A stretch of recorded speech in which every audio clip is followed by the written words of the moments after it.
Bom, gente, para abrir os trabalhos aqui nesta quinta-feira, eu já tenho do outro lado da tela para conversar com a gente o jornalista e editor internacional do site Brasil 247, Zé Reinaldo Carvalho. Zé Reinaldo, bom dia.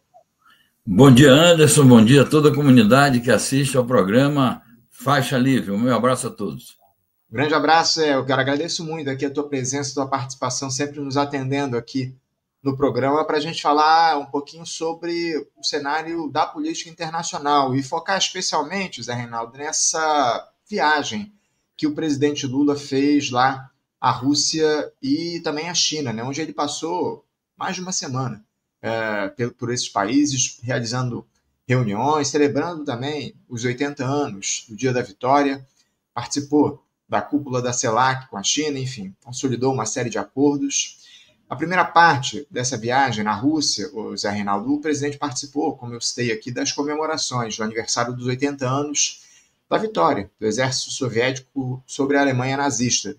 Também esteve reunido com o presidente Vladimir Putin, fechou alguns acordos de cooperação em ciência e tecnologia, reforçou o compromisso brasileiro com o multilateralismo, mas o que parece que mais rendeu nessa viagem do presidente foi a segunda parte dela, na sua ida à China, onde empresários acertaram investimentos da ordem dos 27 bilhões de reais no Brasil. Lula também se reuniu com o presidente Xi Jinping, participou da cúpula da CELAC com a China, como eu citei aqui, só que há uma avaliação, Zé Reinaldo, de que, apesar da relevância dessa viagem, dessa ida do Lula à Rússia e à China, não houve nada muito significativo acertado nesses encontros. Os investimentos chineses parecem tímidos aí diante do volume de recursos do comércio entre os dois países, enfim. Zé Reinaldo, eu queria te ouvir sobre essa viagem do Lula. Qual é o balanço que você faz dessa ida do presidente aos dois países, por favor? Muito bem. Bom, eu agradeço o convite, fico muito honrado sempre de estar aqui com você, Anderson, e com o seu público. Eu acho que o primeiro critério para analisar a visita que o presidente Lula fez à Rússia e à China é o critério político e, no caso de uma viagem internacional, geopolítico. Ali, tanto na Rússia como na China, foram discutidas as questões que correspondem às tendências atuais, às tendências contemporâneas da política internacional. Especificamente, a questão do protagonismo do Sul global, que é um polo importante no desenvolvimento disso que chamamos a multipolaridade. Igualmente, a gente tem que assinalar as discussões havidas entre Lula e os dois respectivos chefes de Estado relativamente ao tema do exercício do multilateralismo como método de política externa, assim como questões ligadas à promoção da paz e do desenvolvimento compartilhado. Noções como segurança coletiva, porque a gente conhece as políticas históricas do imperialismo e atuais, imperialismo estadunidense principalmente, que consiste no tema da segurança, em privilegiar a própria segurança em detrimento da segurança dos demais. E tanto com o presidente Putin como com o presidente Xi, o Lula discutiu o tema de um sistema de segurança coletiva. No caso da China, houve muitas discussões, inclusive no âmbito da CELAC, que é um tema à parte, na visita do Lula, e muito importante, a questão do desenvolvimento compartilhado, a questão do encontro de civilizações. Portanto, eu acho que esses temas são os temas principais que devem orientar, digamos assim, que devemos tomar como critério principal para tirar uma conclusão sobre se essa viagem tem ou não êxito. Especificamente, no caso da Rússia, tem um fato adicional que Lula foi comemorar um triunfo político e militar contra o nazifascismo. Ignorar isto, fazer pouco caso disso, dizer, não, mas ele está na companhia de ditadores, isso além de uma manifestação de ignorância por parte de quem faz isso, principalmente nos meios de comunicação comerciais, além disto, é uma espécie de cumplicidade com o fascismo. Não querer reconhecer o papel da antiga União Soviética, do Exército Vermelho, e não querer reconhecer a atualidade de que se reveste esta celebração para as lutas do nosso tempo, é uma manifestação de indiferença. Eles que dizem que são democratas, defensores da democracia liberal, etc., no fundo, estão contrariados porque o Lula foi comemorar com forças da multipolaridade a vitória contra o fascismo e tirar as lições disto para a luta que esses países empreendem nos dias de hoje. Então, esse é o primeiro aspecto. Você apresentou aí, Anderson, na sua questão, alguns temas da cooperação econômica, principalmente com a China, na segunda parte, digamos, da sua viagem, que eu queria ressaltar também, antes de entrar no concreto dos acordos assinados, entrar na moldura, digamos assim, da interpretação política que o próprio presidente Lula colocou. O presidente Lula colocou o seguinte: o potencial das relações China-Brasil é inesgotável. Então, não se trata apenas de analisar os 27 bilhões de reais, se trata de ver a perspectiva que isto abre. Ao lado disso, ele disse: a aliança entre a China e o Brasil é incontornável, é algo que não se pode revogar. E, em cima disto, foi, digamos assim, categorizado o nível das relações bilaterais como parceria estratégica global na nova era. Portanto, é um desenvolvimento nas relações que já vem se desenvolvendo há mais de 50 anos e que se potencializaram, digamos, nas últimas 3 décadas. Figuras importantes do sistema de comércio exterior do Brasil, como o Jorge Viana, presidente da Apex, disse o seguinte, que prevê-se um novo ciclo de crescimento exponencial do comércio bilateral. Além da questão dos cerca de 30 memorandos e acordos propriamente ditos que foram firmados na visita de Estado entre os ministros respectivos, entre o presidente Lula e o presidente Xi, houve muitas reuniões do presidente Lula com a comunidade empresarial da China e foram feitas sinalizações de outros investimentos para além desses 27 bilhões de dólares que constam já nos contratos. E, para finalizar, digamos, essa parte, claro que você pode ter perguntas para desdobrar o tema, eu destaco o seguinte, que os acordos que foram firmados estão ligados a temas estratégicos ou a setores estratégicos do desenvolvimento nacional. E esses setores estratégicos têm a ver com a infraestrutura, têm a ver com a energia, têm a ver com a questão ambiental, porque se insere no tema da cooperação para enfrentar as crises climáticas, e se insere naquilo que tanto a China como o Brasil estão chamando de sinergia entre as prioridades do desenvolvimento nacional neste mandato do presidente Lula e as prioridades da China. Quais sejam? As prioridades do governo do presidente Lula se referem ao chamado novo PAC, se referem ao chamado novo projeto Indústria Brasil e, como eu me referi, ao projeto de transformação ecológica. Há uma sinergia entre esses projetos prioritários e a prioridade da China, que é ampliar cada vez mais os acordos no âmbito daquela iniciativa chamada a Nova Rota da Seda, que foi lançado pelo presidente Xi Jinping em 2013 e que se desenvolveu enormemente mundo afora, inclusive com a América Latina. Isto, concluo, responde a uma questão que foi muito presente nos debates aqui no Brasil durante a visita recente do presidente Xi, o ano passado, quando o Brasil decidiu não assinar aquele documento de ingresso oficial ou formal na iniciativa chinesa, e se argumentou o seguinte: o Brasil está se afastando da China. Outros disseram: são as opções atlantistas que o Lula e o Itamaraty estão fazendo, que impedem um estreitamento.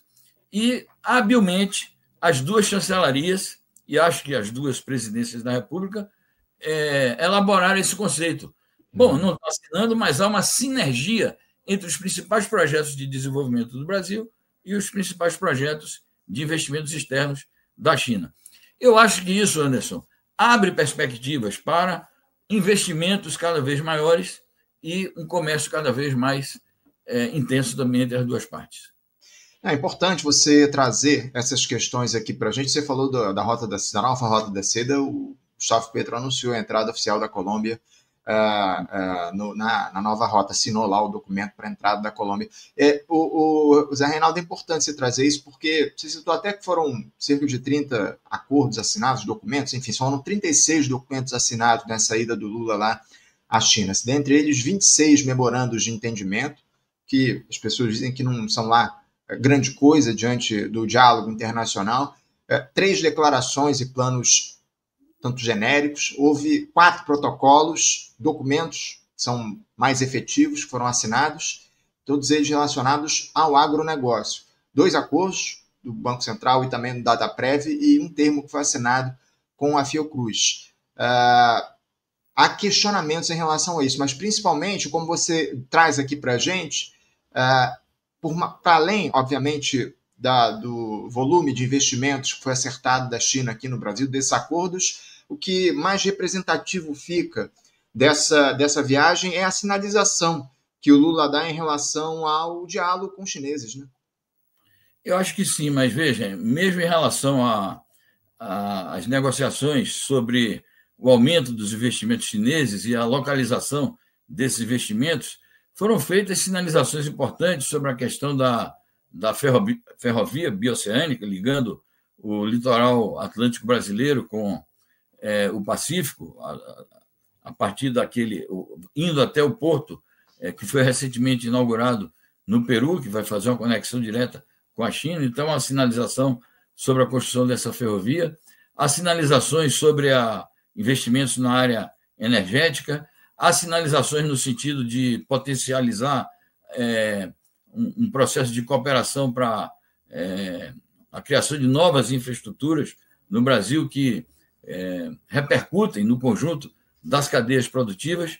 Então, o problema é que, claro, os memorandos eles são as primeiras sinalizações e são documentos que abrem um processo de negociação que lá adiante vão resultar em acordos propriamente ditos e em cifras concretas e investimentos efetivos. Então, tudo é um processo também gradual que envolve negociações empresariais, envolve negociações interestatais, envolve interações entre as diferentes estratégias de desenvolvimento. O Brasil precisa, obviamente, vencer alguns gargalos na sua estrutura econômica, porque o parque industrial brasileiro sofreu muitas avarias, muita destruição no período do neoliberalismo, aquilo que se fala, o Brasil se desindustrializou, a balança industrial do Brasil ficou deficitária.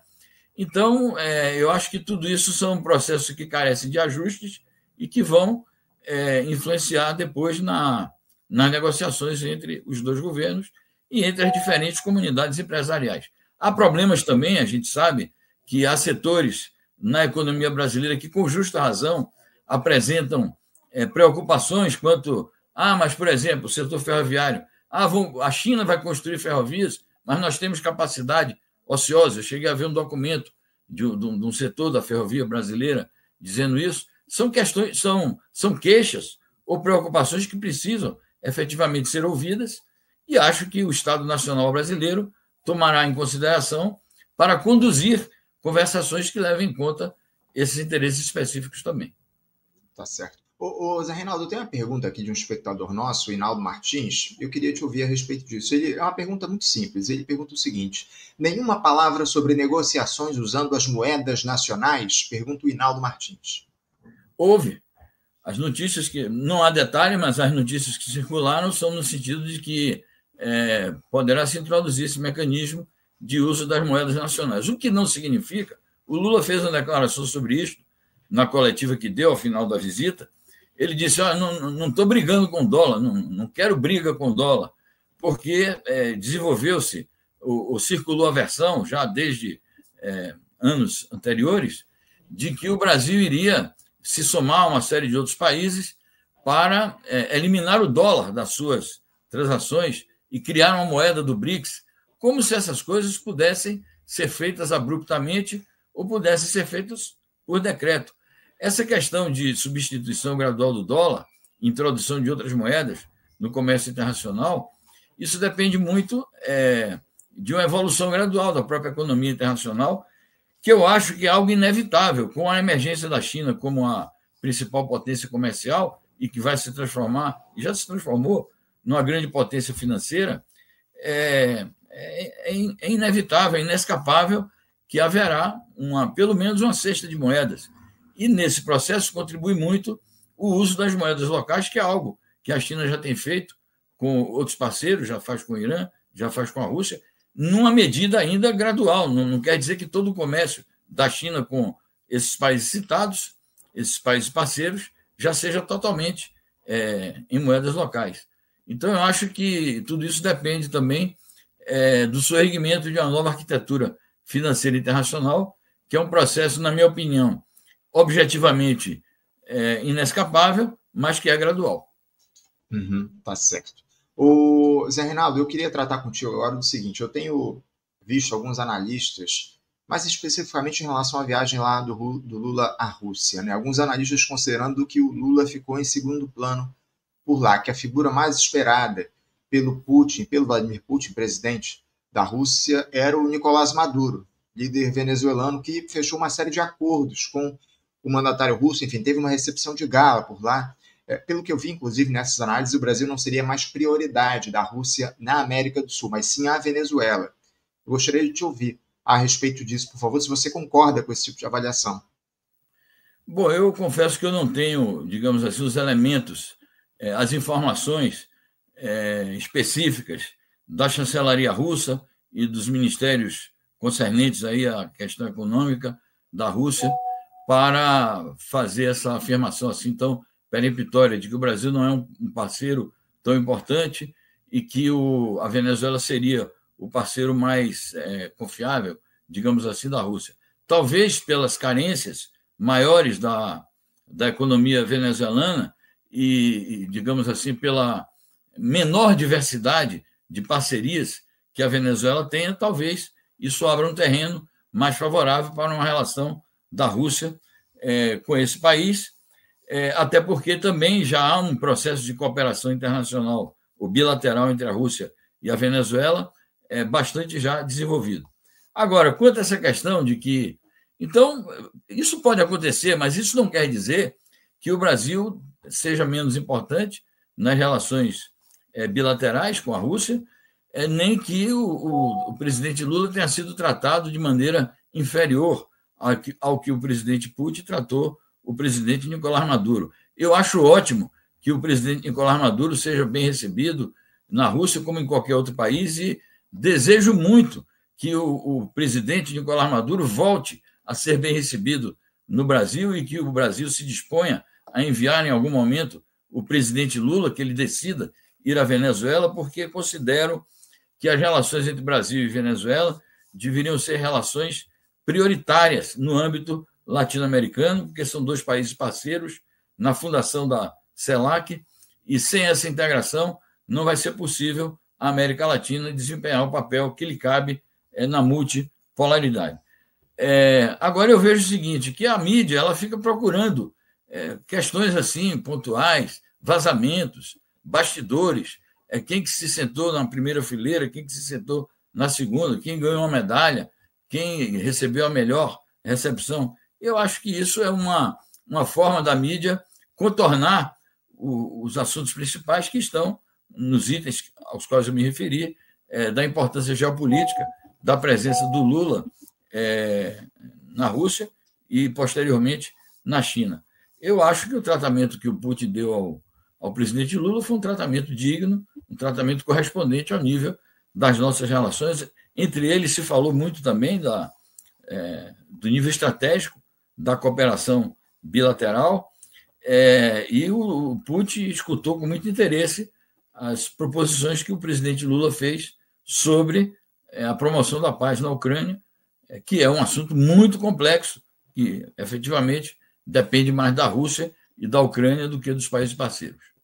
Não tenha dúvida, vai haver inclusive uma reunião hoje na Bélgica para tratar desse tema do conflito entre russos e ucranianos. Parece que o Putin não vai estar nesse encontro lá para ver se há um acordo aí de cessar-fogo mais alongado. Vamos ver, vamos repercutir isso aqui, inclusive, ao longo dos próximos dias. Agora, em relação a aproveitar que você citou, Zé Reinaldo, na tua última resposta, essa cúpula da CELAC, né, que é a Comunidade dos Estados latino-americanos e caribenhos com a China.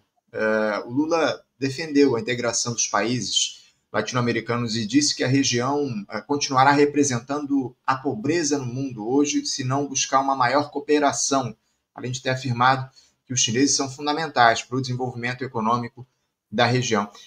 Essa cúpula China-CELAC, Zé Reinaldo, produziu algum resultado prático para além dos discursos? Fala um pouquinho desse encontro em um cenário de guerra comercial aberta entre Estados Unidos e China. Houve algum tipo de acordo mediado para favorecer os países latino-americanos no comércio com a China, por exemplo?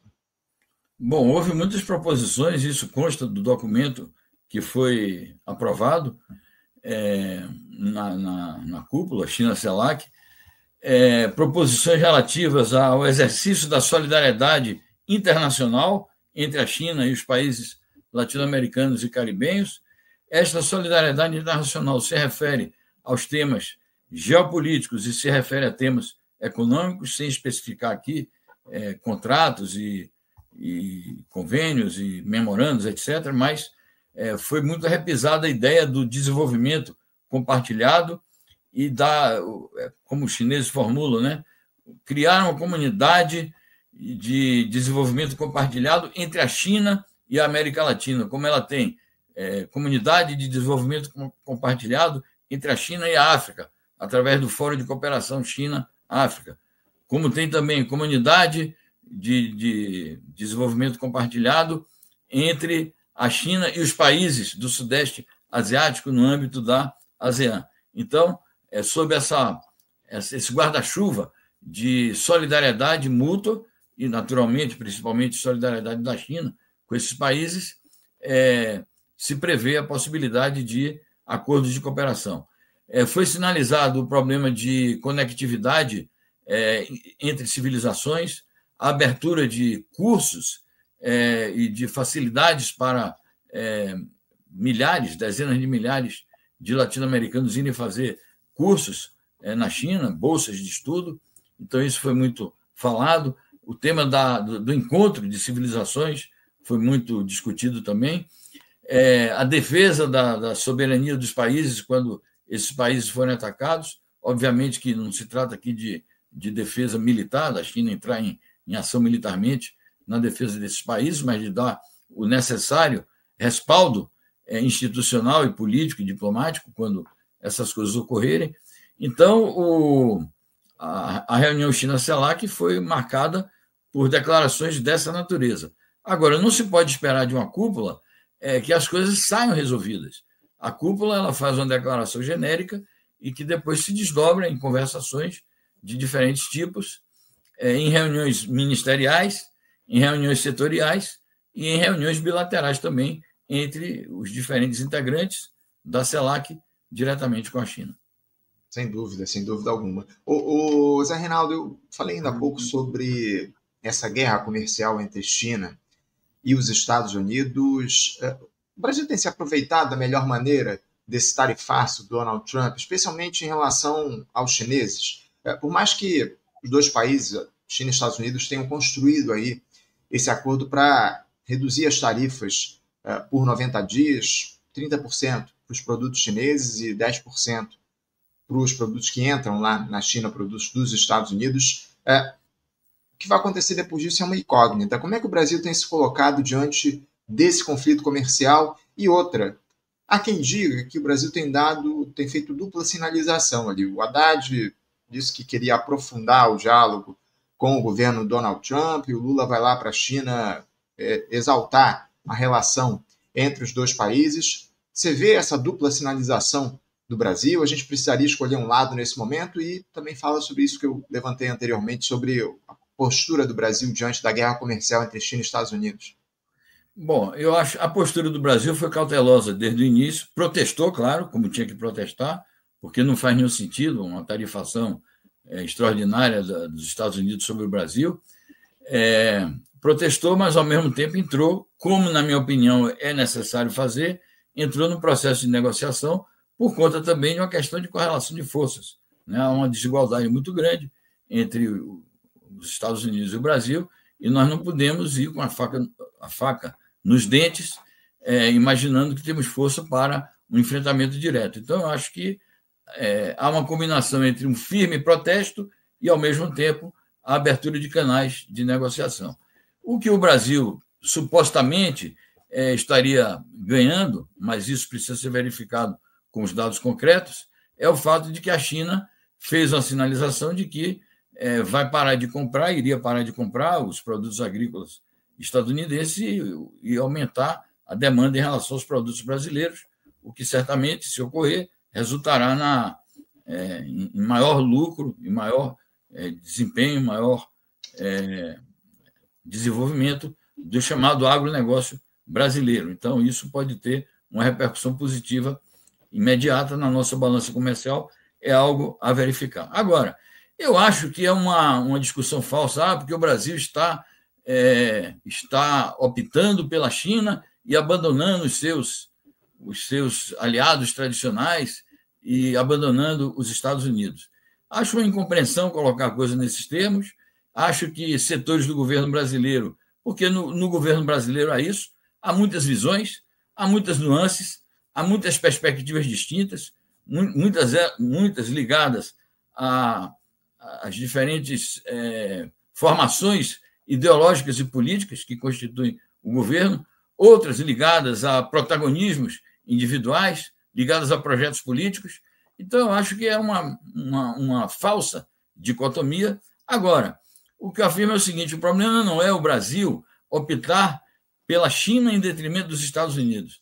É o Brasil se situar de maneira correta no que é, na minha opinião, a tendência principal do mundo contemporâneo. E essa tendência principal do mundo contemporâneo é o fortalecimento da multipolaridade, e o eixo em torno do qual vai girar, e já gira, em grande medida, a multipolaridade, são os BRICS, e nos BRICS o pilar central é a China, e, portanto, estar com a China não é um problema de integrar o Brasil à China, nem colocar o Brasil na dependência da China, mas integrar o Brasil à tendência principal do desenvolvimento da geopolítica. Porque quando colocam a questão nessa dicotomia, é o seguinte: bom, o Brasil era subordinado aos Estados Unidos e agora vai se subordinar à China. E aos que defendem que o Brasil siga subordinado aos Estados Unidos. A perspectiva de se ligar à China não é a perspectiva da subordinação, ao contrário, é como o Brasil exerce a sua soberania inserido no rumo geral, no curso objetivo dos acontecimentos mundiais. Tá certo. Zé Reinaldo, eu queria mudar de assunto aqui, falar um pouco sobre Javier Milei, presidente da Argentina, porque o governo argentino publicou um comunicado que deve ser transformado em decreto e restringe a entrada e a permanência de estrangeiros no país, lá na Argentina. O decreto passa a vigorar assim que for publicado no Diário Oficial do país, o que não tem data certa ainda, mas deve ocorrer ao longo dos próximos dias. Com essa nova norma, a utilização dos serviços públicos de saúde será cobrada de residentes transitórios, temporários e em situação irregular. Turistas também terão que apresentar um seguro médico ao entrar na Argentina. Além disso, universidades públicas poderão cobrar mensalidades de estudantes estrangeiros. Parece que o Milei quer seguir os passos aí do seu guru Donald Trump, né, o Zé Reinaldo, e endurece aí para os imigrantes na Argentina. Eu queria que você falasse um pouco sobre essa decisão do governo Milei, como é que ela afeta os brasileiros e também afeta as relações diplomáticas entre os países aqui do nosso continente. Bom, você já disse tudo. Primeiramente é isso, é uma imitação barata, né, canhestra, da parte desse projeto de ditador, uma imitação ao seu êmulo principal, ao seu patrão, que é o Donald Trump. Ao mesmo tempo, além de prejudicar as relações com o Brasil, é uma maneira que o Milei encontra de perpetrar mais uma agressão ao Mercosul, porque o Mercosul prevê a livre circulação de pessoas, o Mercosul prevê uma integração completa, que é algo que já estava em curso, algo que estava em andamento, que precisava de aperfeiçoamento, para além das relações estritamente comerciais. A ideia mais generosa do Mercosul é criar realmente uma comunidade sul-americana e que pode evoluir para uma comunidade latino-americana. Então, o Milei é contrário ao Mercosul, ele já disse que vai sair do Mercosul, que ignora o Mercosul, que não vai às reuniões do Mercosul, ignorou também a reunião China-CELAC, de maneira que é um isolacionismo que ele está praticando, com a ilusão de que, ao fazer isso, ele vai se transformar, digamos assim, no bunker do imperialismo estadunidense, do governo Trump, para exercer uma espécie de hegemonia ou subhegemonia aqui na região. O problema é que tudo indica que o governo Trump vai entrar certamente em parafuso.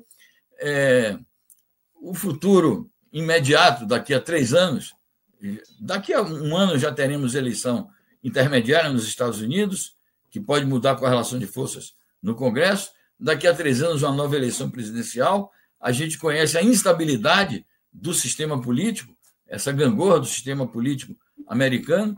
Então, é uma aposta, na minha opinião, que pode estar fadada ao fracasso.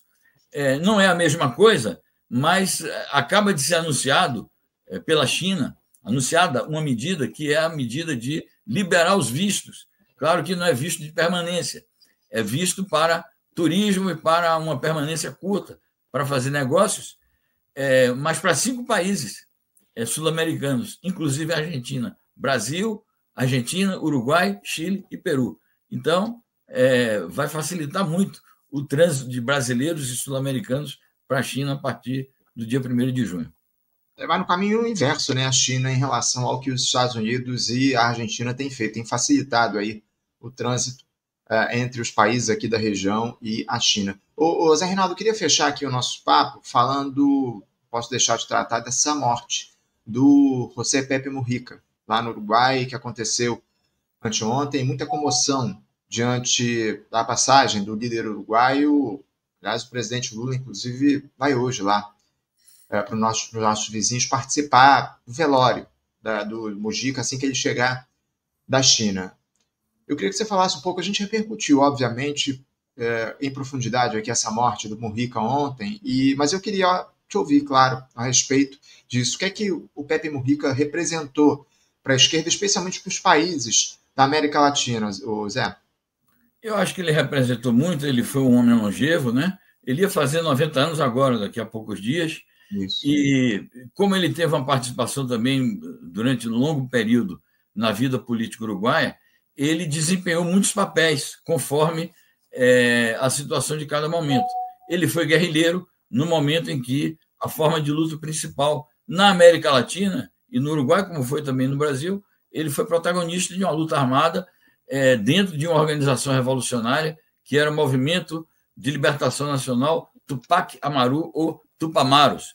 Esse nome é uma alusão e uma homenagem a um indígena da resistência peruana contra o colonialismo espanhol. Por conta disso, ele foi preso, foi supliciado, foi torturado, foi submetido a situações carcerárias terríveis, isolamento total, e ele teve um total de uns 14 ou 15 anos de prisão, né? 13 dos quais contínuos. Então, esse papel também de resistir à prisão. Depois, quando o país se democratizou, o Movimento de Libertação Nacional se transformou em MPP, Movimento de Participação Popular, um partido político legal, que veio a ser uma das forças mais relevantes da Frente Ampla uruguaia, que é a coalizão da esquerda uruguaia, das forças progressistas uruguaias, que nessa nova fase desempenhou também, com outras formas de luta, um papel revolucionário no país. E com isso ele foi parlamentar, ele foi ministro e, finalmente, presidente da República. Então, ele representou esse papel.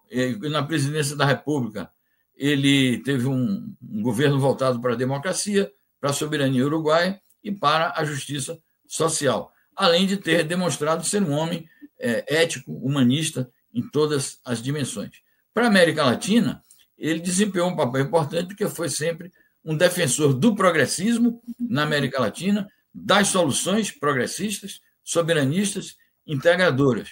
E ele formou, digamos assim, nesse time, nessa, digamos assim, seleção de ouro dos grandes líderes da esquerda latino-americana. Então, cada qual com sua nuance de pensamento, com sua forma própria de encarar a vida e a luta, ele formou no time do Fidel Castro, do Raul Castro, do Hugo Chávez, do Nicolás Maduro, do Lula, da Cristina, da Dilma, do Rafael Correa, do Evo Morales, do Tabaré Vázquez, que foi o seu antecessor. Perguntado uma vez sobre como ele via as lideranças da esquerda latino-americanas, ele disse assim: nós temos a esquerda e os líderes que a história nos trouxe. E ele é um deles. Ele é um dos que a história nos trouxe para essa época e, portanto, o papel dele é realmente um papel a ser, a sua memória, né, cultuada pelo povo uruguaio e pelos povos latino-americanos, no sentido de tirar as lições da contribuição que ele deu para o desenvolvimento político da região. Não tenha dúvidas, não tenha dúvidas. É importante celebrar a memória e a vida de Pepe Mujica, apesar dos pesares, né? Muita gente cita que ele mais perto do final da vida começou a adotar posições mais moderadas em relação à política. Enfim, há quem critique determinadas posturas do Mujica, mas é fato que ele foi um personagem importantíssimo para a esquerda no nosso continente. Zé Reinaldo, eu quero agradecer muito a tua presença aqui com a gente no Faixa Livre, viu? É sempre uma alegria contar com a tua participação. Muito obrigado por você estar aqui com a gente, que a gente possa voltar a conversar aqui em breve no nosso programa. Te desejo uma boa quinta-feira e deixo um grande abraço. Obrigado igualmente, meus votos para que faça uma continuidade de um bom programa e quando precisar nós estamos aqui à disposição, que é sempre uma honra estar aqui com você e com o seu público. Forte abraço. Alegria nossa. Grande abraço, até a próxima. Até. Começamos aqui com José Reinaldo Carvalho. José Reinaldo, que é jornalista e editor internacional do site Brasil 247,